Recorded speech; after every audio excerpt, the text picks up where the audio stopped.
I'm a licensed mortgage advisor, but I'm also a dad. In fact, I've got 4 stepkids,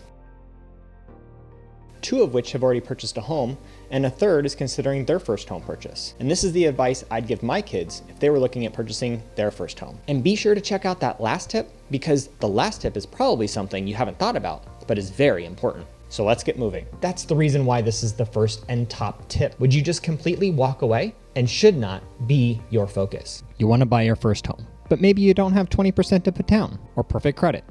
That's okay. If you're committed to a home purchase, then I'm here to help you do just that, maybe even sooner than you thought possible.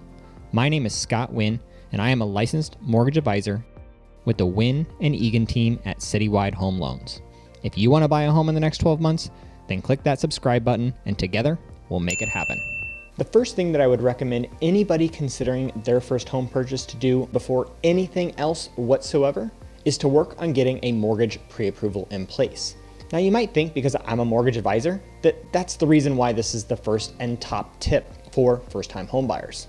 And maybe that's the case, but it's also because I have a lot of experience helping a lot of potential home buyers and have seen some of the pitfalls associated with not getting pre-approved before taking other steps to make a first home purchase. Even if you think you're very well qualified, there are a lot of nuances associated with getting qualified for a mortgage loan, some of which you may not even be aware of. So for even the most qualified individual, I think it is very helpful to get a mortgage pre-approval in place. In many cases, mortgage lenders can help you to improve your situation even beyond where you're at now.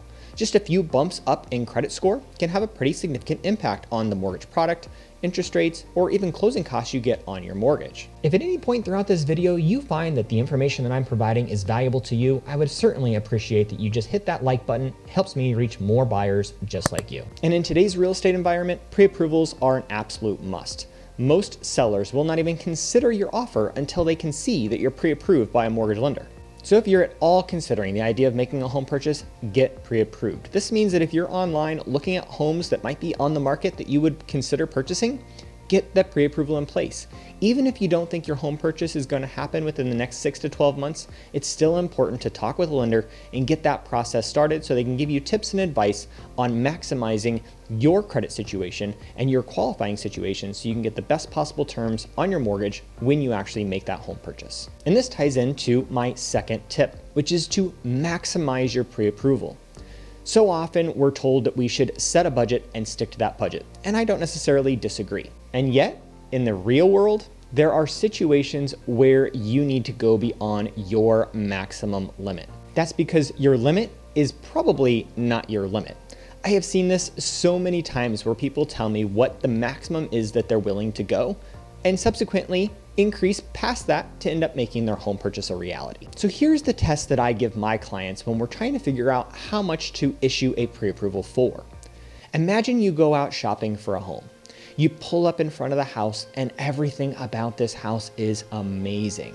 It's a green lawn. It's exactly the way the house would look if you could design it yourself. You start walking up to the front door and the door is just incredible. It's the type of wood that you love. It's the color and the stain. Everything about this door is amazing. To which you then open up that door and you walk into the house. And again, everything about this house is perfect. The color of the paint on the walls is exactly what you would paint if you had done it yourself. The carpet is exact color and style that you would select. The kitchen materials are amazing. You've got whatever type of countertops you want, and the cabinets are perfect. Like I said, everything about this house is amazing. So now, imagine you're gonna make an offer on this home, but it's a little higher than what you would expect. Well, what would be the absolute maximum monthly payment that you would be willing to spend? And generally, I get some sort of answer. Let's just hypothetically say that that monthly payment is $2,000 a month. So the question I then ask is, well, what if it was $2,010 a month? Would you just completely walk away? And generally the answer to that question is, no, of course not. Well, that's exactly the point. You need to figure out at what point would you walk away from the absolute perfect situation and perfect home for you. And if that's $2,000, great, then $2,000 will be the max. But just know that when you're out shopping for a home and you find that home that you're willing to go to the absolute maximum and your pre-approval is set for $2,000, and it's Saturday evening at 7:30 at night, and you want to make an offer on that, but your pre-approval maxes you out at a $2,000 monthly payment, but the payment on this would calculate out to be $2,025, you might have to scramble at the last minute to update your pre-approval, increase it to a higher amount so you can submit that offer.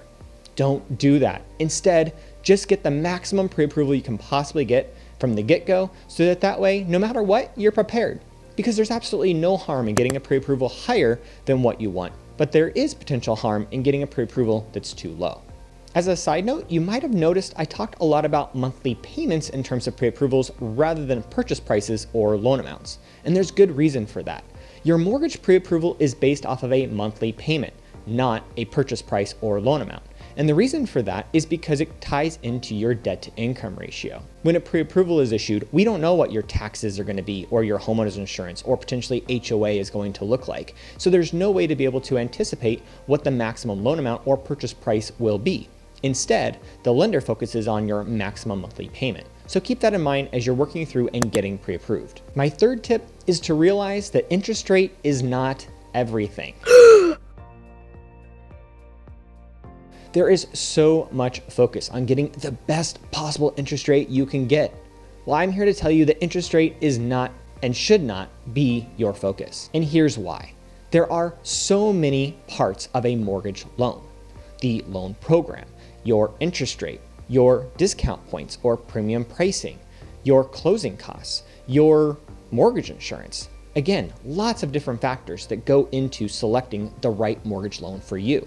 Now, rate is important, but it's not everything. It's a combination of all these things and how they tie in together to get you ultimately what you're looking for based on your particular situation. So keep that in mind as you're working through getting pre-approved and selecting the right lender for you that can step you through all these different variables and structuring the best customized mortgage option that fits you and your short-term and long-term needs. Tip number 4 is to find a free homebuyer class. Many city and counties and down payment assistance programs offer free homebuyer education. These are invaluable in the process of getting a mortgage and finding the right home. Classes like this cover all sorts of topics, including the real estate side of things, contracts, negotiations, what goes in the contract, what dates and deadlines are put in there, mortgages and mortgage terms such as interest rates, loan programs, down payment amounts, first-time homebuyer programs and down payment assistance programs that may exist. They cover inspections and appraisals and the closing process. They talk about budgeting and preparing for home ownership and what that might look like. So finding and attending one of these classes is going to be very valuable to you. And even if it takes up a full Saturday, it's going to be well worth it.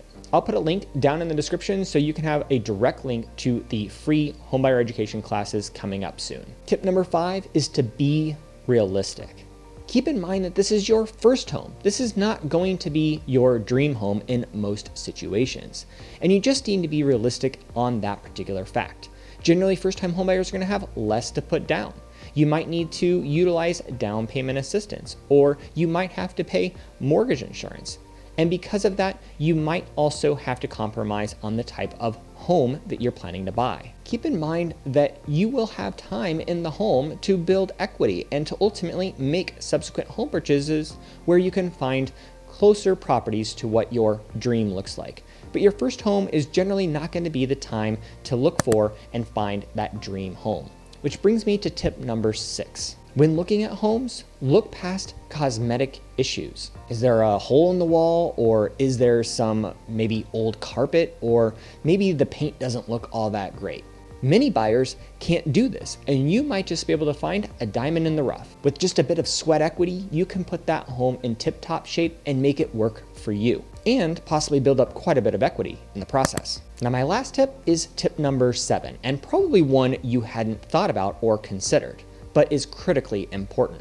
And that is to drive the neighborhood of the home that you're looking to purchase at different times and different days. Some neighborhoods are very different during the day than it is at night, or on a weekday versus a weekend. Maybe drive through on trash day and see what the neighborhood looks like. These are all considerations that you may not have thought about, but will be very real once you move in. Do you feel safe? Do you feel like these are the people that you want to live next to? Is it clean and orderly? Are there a lot of company trucks or vans parked on the road? Maybe these things are important, maybe they aren't, but that's for you to decide. And different days and different times of day can make a big difference on what a neighborhood looks like. So there you have it. The 7 tips for first-time homebuyers that I would give to my kids and have given to my kids as they make their first home purchase.